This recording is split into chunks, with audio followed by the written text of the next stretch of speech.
Buenos días. Buenos días, profe. Buenos días. Veo que los participantes son los mismos de siempre. Bien, hoy vamos a trabajar sobre el taller número 16. Yo no se lo he asignado, hoy les hago la asignación, pero lo vamos a trabajar para aprovecharla ahorita. ¿Listo? Entonces vamos a ver el video. Creo que ya les estoy compartiendo el video, ¿cierto? ¿Sí pueden ver? Sí, señora. Bueno.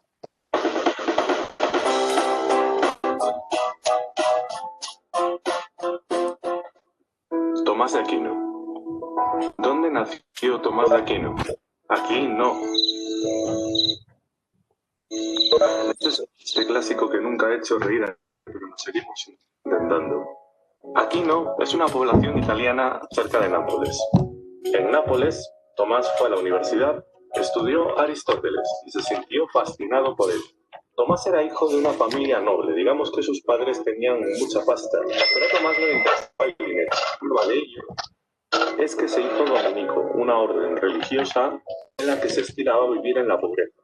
Los padres se lo tomaron fatal, imaginaos. De hecho, cuenta algún biógrafo que su madre le pidió a los hermanos de Tomás que lo secuestraran y lo enterraran en un castillo hasta que cambiara de idea.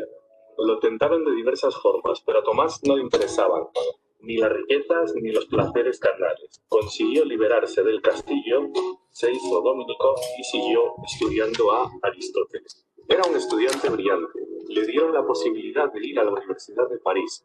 Hizo algo así como lo que sería un Erasmus. Allí fue alumno y después profesor. Uno de los temas que trató fue la relación entre fe y razón. La relación entre fe y razón debe ser armoniosa y ayudarse mutuamente. No hay que elegir entre fe o razón, sino que éstas se ocupan de cosas distintas. La teología versa en lo sobrenatural, allá, más allá de la razón, y el único modo de alcanzar este conocimiento es mediante la fe, mediante la creencia.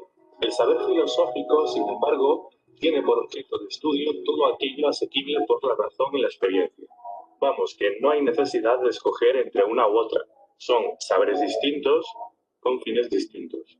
En la Edad Media, un tema que preocupaba a los pensadores era el de los universales. Se preguntaban si los conceptos universales y abstractos, como la idea de hombre, existen de forma independiente o solamente existen realizada en los sujetos concretos y singulares. Los realistas, entre ellos los seguidores de Platón, creían que los universales sí tienen una existencia como realidad separada e independiente.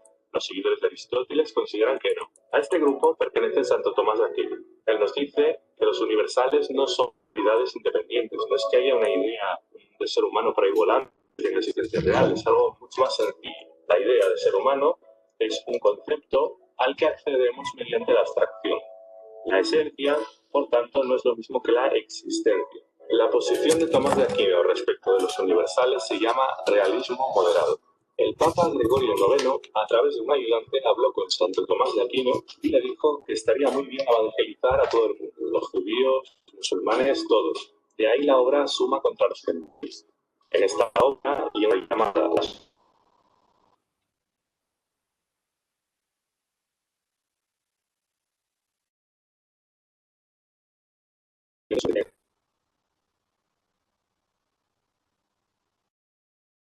de demostrar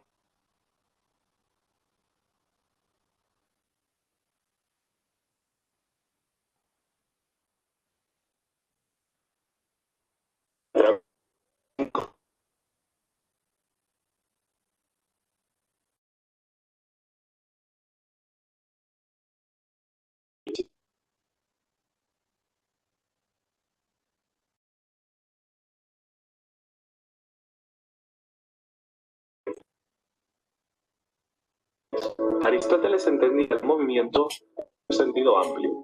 Cualquier tipo de cambio es un movimiento y no tan solo un movimiento local. El nacimiento, el crecimiento, la muerte, movimientos en el sentido aristotélico. Aristóteles creía que se mueve es movido por otro. Hay motores, lo que mueve, y móviles, lo que es movido. Pero no puede haber una sucesión infinita de motores y móviles. Esto se ve muy claro en un ejemplo. ¿De dónde procede el Tyrannosaurus Rex? ¿De un huevo? Espontáneamente, no. Procede de otro dinosaurio. ¿Y ese otro animal, a su vez, de dónde procede? De otro huevo. Vemos que esta forma de raza lleva una sucesión infinita de elementos. De ahí que Aristóteles concluya que tiene que existir algo que inicie sin necesidad de que él lo inicie nada. Un ser completamente autónomo. Esto es el motor inmóvil aristotélico. Lo que hará Tomás de Aquino será limar ese motor aristotélico hasta convertirlo en un Dios personal y creador que será el Dios cristiano. Vamos a ver cómo lo hace. En las vías nos intenta demostrar que Dios existe utilizando como punto de partida algo que podemos comprobar por la experiencia. Un dato observable. En las tres primeras vías nos dice que es innegable. Que en el mundo observar nuestro entorno, que es seres que cambian de tamaño, unos nacen, otros mueren. Recordemos que hablamos de movimiento en un sentido amplio. La segunda, hay cosas que son causas. Esto también tenemos más que pensar. ¿Cuál es la causa inmediata de nuestra existencia? Bueno, dice que hay seres que existen, pero podrían no existir. Lo que conocemos como seres contingentes. También es cierto, tiene todo el sentido.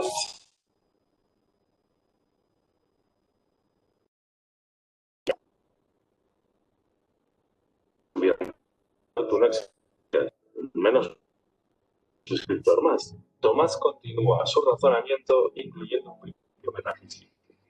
Respecto de la primera vía, dice que todo lo que se mueve es movido por otro. Esta era una creencia aristotélica que Tomás de Aquino comparte. Y es una consecuencia de la definición como sea motor y móvil. Para no caer en una sucesión hasta el infinito, hace falta un primer motor, no movido por nadie, que será Dios. Es imposible que una cosa sea causa de sí misma. Tú no naciste espontáneamente y de la nada, sino porque te tuvieron tus padres. Y a ellos otros padres. Y esto no se puede sostener hasta el infinito. Tiene que haber una causa eficiente primera, que es Dios. Tú existes porque ha coincidido así, pero podrías no haber existido. Esto no da sentido de continuidad al universo. Necesitamos un ser absolutamente necesario.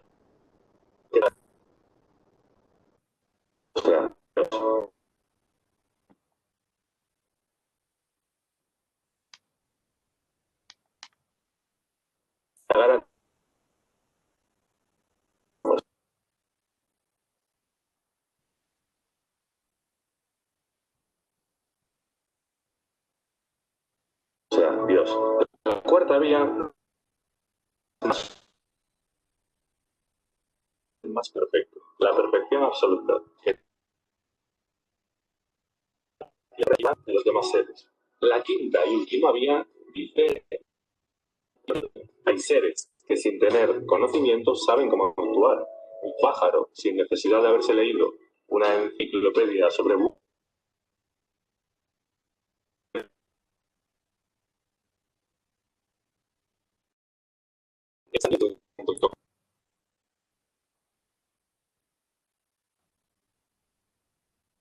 así que debe de existir un ser inteligente naturales que el pensamiento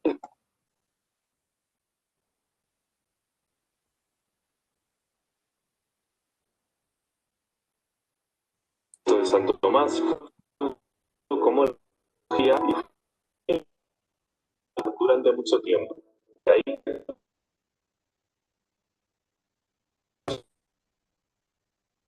la razón humana conocer realidades situadas más allá de su experiencia, necesita el mundo un primer motor que lo inicie o se basta a sí mismo. Bien, este video nos ilustra sobre la teoría teológica de Santo Tomás de Aquino. Espérenme, retiro video para poder.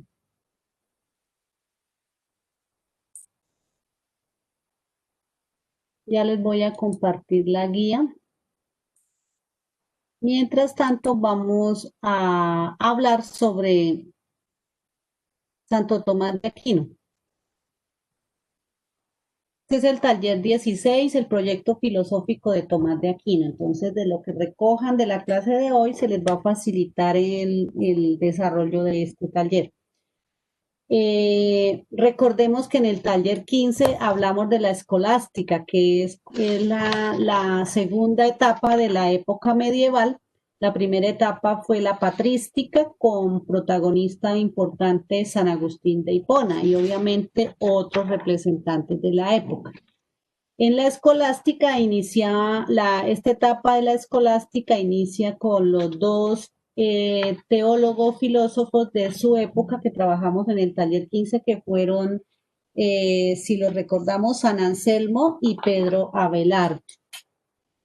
En el taller 16 vamos a ver que el personaje más importante de la escolástica es Santo Tomás de Aquino, que por eso se habla del esplendor de la escolástica.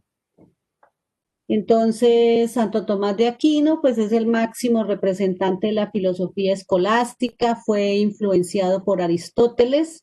Él trató de explicar muchos elementos doctrinales característicos de la Edad Media, que hasta el momento, pues, son respetados por la Iglesia.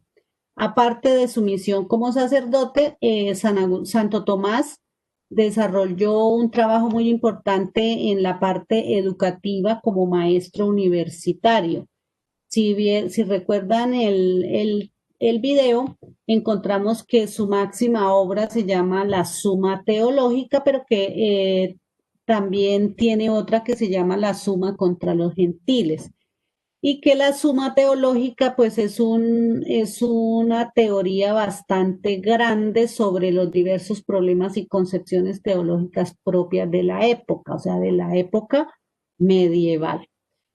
Él en su teoría, en su trabajo como maestro, desarrolló una teoría del conocimiento que la llamó la teoría de la abstracción. ¿Qué significa abstraer? Abstraer significa sacar, ¿cierto? Abstraer significa sacar del fondo. Entonces, en la teoría de la abstracción, él sigue las líneas de reflexión de Aristóteles. Aquino asume una teoría del conocimiento basada en la experiencia sensible. Recordemos que Aristóteles es un filósofo empírico. Para él es muy importante la construcción del conocimiento a partir del uso de los sentidos. Entonces, y el uso de los sentidos nos produce experiencia sensible. Todo conocimiento empieza por los sentidos y concluye en la razón. Esto se explica por medio de un proceso que Santo Tomás llamó la abstracción. Cuando estamos frente a un objeto, los sentidos captan sus cualidades sensibles determinadas por la materia y la forma. Eso era lo que se llama el hilemorfismo aristotélico.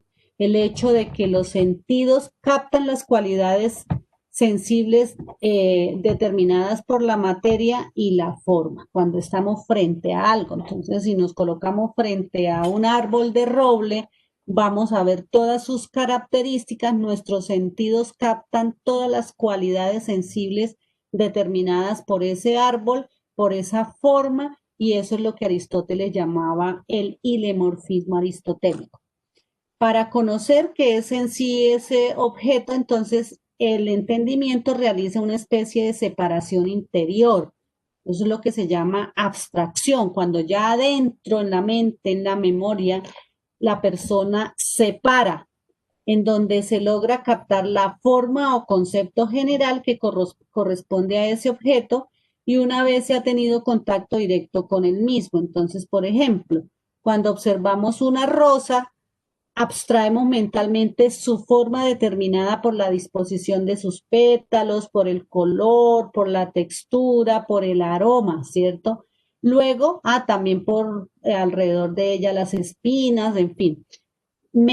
abstraemos mentalmente su forma, entonces determinada por todas esas características que nos permiten los sentidos, y luego formamos entonces una idea universal de eso que observamos y decimos, es una flor. Y a partir de ese concepto es una flor, entonces asumimos con esas demás características que es una rosa, porque las características son similares a las que tienen los demás seres de la misma especie. Eso cuando ya sabemos que es la rosa. Eso sobre la teoría del conocimiento. Ahora sobre la antropología, es decir, cómo está constituido el ser, la persona. Entonces él dice que está la antropología, él habla de cuerpo y alma unidos sustancialmente. Entonces Santo Tomás piensa que el hombre es un ser humano en un compuesto de alma inmortal unida al cuerpo mortal. Ojo, un alma inmortal porque ellos creen en la resurrección, en el más allá, y que las almas deben alimentarse, deben purificarse para ganarse el cielo, unida a un cuerpo mortal. El que muere es el cuerpo. En perspectiva aristotélica, o sea, recordando a Aristóteles y cómo lo asumen, entonces el cuerpo es la materia y el alma la forma. Unidas las dos sustancias forman a la persona humana. O contrario a San Agustín, él era más general. El alma y el cuerpo son interdependientes. El alma necesita del cuerpo para ejercer diversas actividades de tipo sensitivo, pero también posee ciertas facultades que son únicas como el pensamiento y la voluntad. Y esas actividades inmateriales justifican el origen divino del alma. Entonces, el alma para él es una creación de Dios, quien en su infinito amor proporciona para cada individuo un alma, ¿cierto? Que es la que le da la vida. No hay dos almas iguales, todas son distintas. Junto a la inteligencia, el alma tiene como facultad fundamental la voluntad. Ojo, ¿dónde está la voluntad? En el alma.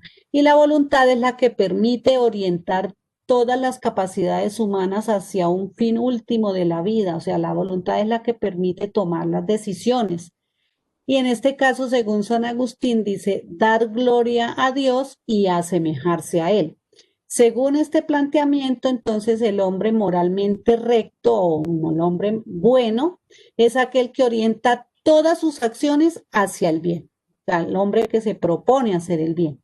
Pues todo lo bueno que hacemos en este mundo es imitación del supremo bien de Dios. Y finalmente debemos ser conscientes que la felicidad verdadera no se consigue en esta tierra, sino en la vida eterna. Recordemos que para ellos es fundamental entender que debemos prepararnos no para esta vida, sino para la vida eterna. Pero Santo Tomás de Aquino le coloca ese ingrediente muy interesante, que es el de la voluntad de dar gloria a Dios y parecerse a Él en la vida. Entonces hay que hacer el bien para poderse ganar la gloria eterna. En cuanto a la ontología o el origen, ontología significa origen o la ciencia que busca el origen de las cosas. Santo Tomás busca explicar la existencia de Dios por las 5 vías, que fue lo último que explicó. Resulta que en los primeros siglos del cristianismo la pregunta por la existencia de Dios solo tenía una solución desde el punto de vista de la fe y las sagradas escrituras, o sea, no había otra respuesta. El libro del Génesis era la autoridad religiosa para justificar cómo Dios había creado el mundo, pero nadie había creado a Dios, es decir, Dios ya era ese ser supremo que existía antes que todo y era increado, y esto debía ser aceptado por la fe, pues para el hombre finito era fácil comprender la infinitud de Dios. Sin embargo, en el siglo XII después de Cristo, con la escolástica, o sea, con estos filósofos, entre ellos Santo Tomás de Aquino, la filosofía y la teología se unen, se fusionan en ese intento por demostrar por medio de la razón las creencias de la fe. Y es ahí donde Santo Tomás de Aquino nos regala las 5 vías. La primera, que es en el mundo hay cosas que cambian. Eso es real para todos. Y él explica, todo lo que se mueve es movido por otro. Y debe haber entonces un primer motor, que es ese motor inmóvil que hace que todo lo demás exista y se mueva. Y él explica que entonces ese motor viene siendo ¿quién? Para ustedes. ¿Quién sería? Dios. Dios. La segunda causa, entonces, la segunda vía, entonces él dice, hay unas causas eficientes. O sea, ya miramos en la primera vía, que es en el mundo hay cosas que cambian, entonces todo cambia, todo se mueve, todo está en continuo movimiento, pero él dice, todo lo que se mueve debe ser movido por otro. Y ese otro, entonces, ese motor inmóvil que existe detrás de todo lo que existe y es Dios. La segunda vía, dice Santo Tomás, hay causas eficientes y las causas, algo eficiente es algo muy bien hecho, ¿cierto? Entonces, las causas eficientes, dice él, nada es causa de sí mismo, o sea, que nada de lo que existe en el universo se pudo haber causado a sí mismo. Todo necesita una causa anterior, es decir, todo debió haber sido hecho por alguien. Y entonces él afirma que debe haber una primera causa. Y entonces esa primera causa es ¿quién? Dios. Dios. Vamos por la tercera vía. Ya tenemos las dos vías. Debe quedar claras las 5 vías para cuando tengan que tratarlas. La primera, la vía es ese motor que mueve todo lo que existe. La segunda vía, entonces, son las causas eficientes, aquellas que causan, que hicieron posible todo lo que existe. La tercera dice, hay seres contingentes. Entonces dice que todos los seres pudieran no haber existido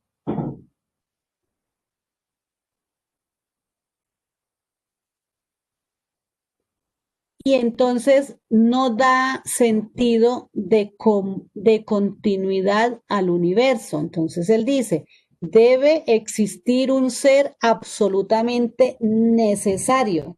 O sea, si todos los seres no existieron, sí debió existir un ser absolutamente necesario y ese ser absolutamente necesario para que lograran existir luego los otros seres es Dios. Vamos con la cuarta vía. La cuarta vía dice, hay seres con perfección relativa. ¿Qué quiere decir perfección relativa? Que les puede fallar algo, ¿cierto? Y entonces dice él que frente a esos seres con perfección relativa, como somos nosotros, no somos perfectos, menos los animales y las plantas tampoco. Entonces él dice, debe haber un ser absolutamente perfecto que nos permita medir la perfección relativa. O sea, él como nos hizo, no nos hizo igual a él, porque le dará la amor, seríamos la competencia para él. Entonces, ese ser absolutamente perfecto que nos permite medir el grado de perfección que tenemos nosotros, los otros seres, sería entonces Dios. Y la quinta vía dice, en el universo hay orden. Imagínense si no existiera orden en el universo, ¿cómo sería esto en el caos? Y entonces él afirma que debe haber un ser inteligente que dirige ese orden.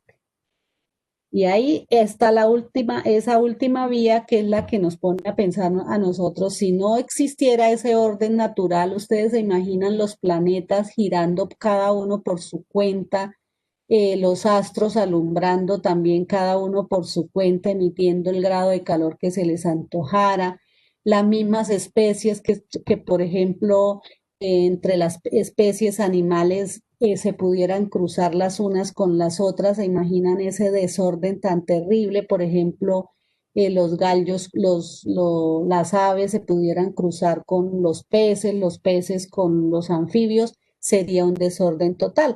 No, Hay un orden en el universo, ¿cierto? Nos pusieron por especies, los colocaron cada uno en su hábitat, cada uno con una forma de alimentarse, con una forma de desplazarse, con una forma de vivir específica. Es decir, se pensó esa persona encargada del orden pensó en absolutamente todo. Y si no, miremos cómo funciona nuestro cuerpo. Quien nos hizo pensó absolutamente en todo. El cuerpo funciona perfectamente hasta que a la persona se le da por hacer lo indebido y entonces empieza el cuerpo a funcionar mal. ¿Qué opinan ustedes de estas 5 vías? A cerrar. Yo opino que son necesarias y que fundamentan el origen de todo lo que existe, que es Dios. Y todas muestran pruebas eficientes de que Dios es el motor y el que hace funcionar todo lo que existe. Ok, ¿qué opina Daira?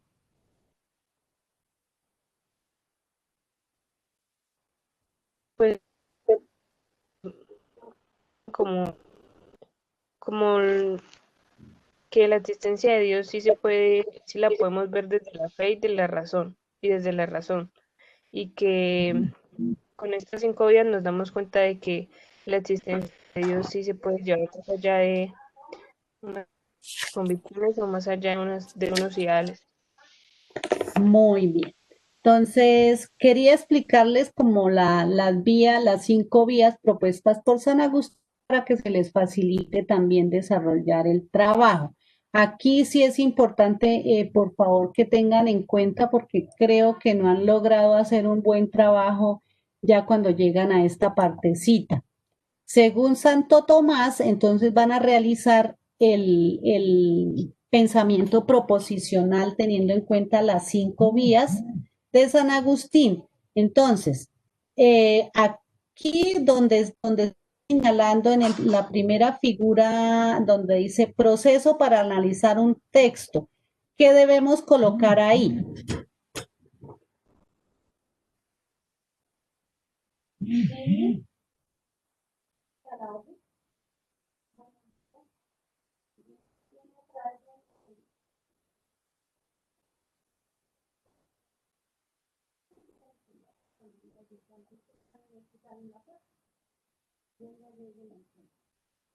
Grandota, lástima que ¿cómo están? Venga, otra hermana.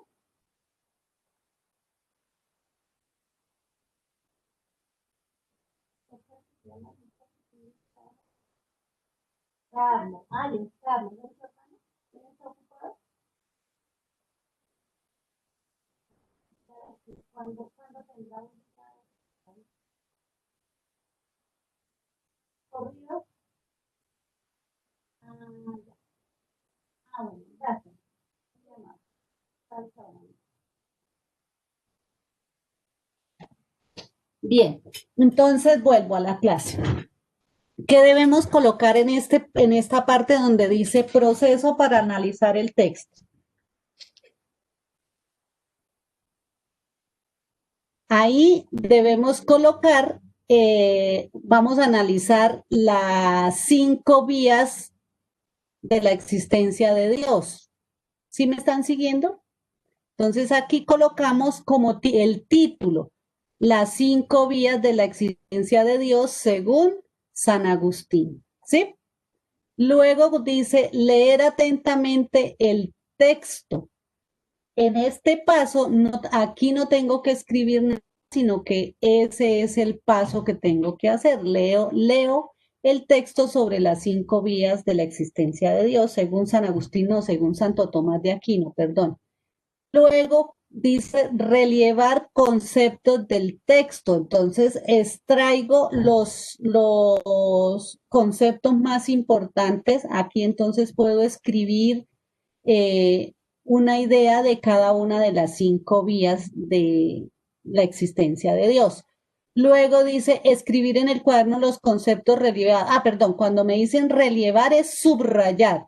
Luego escribir los conceptos, aquí hay un error, relievados. Entonces, esos conceptos los saco y los escribo. Luego dice buscar el sinónimo de cada uno de los conceptos. Entonces subrayo las palabras más importantes y les busco el significado.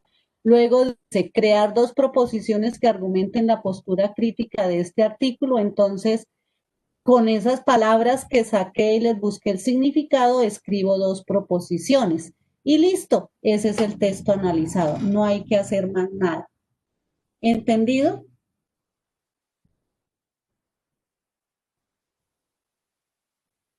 Sí, señora. Señora, Sí, el taller en realidad es muy sencillo, lo importante es entender los conceptos filosóficos, ¿listo? Entonces las dejo con este taller, yo se lo asigno, hoy les asigné el taller de ética para que lo desarrollen en el transcurso de la semana, filosofía les asigno de pronto mañana, ¿listo? Que tengan un buen día. Gracias, profe, igualmente. Bueno, nos vemos el lunes en clasecita. Chao, chao. Chao.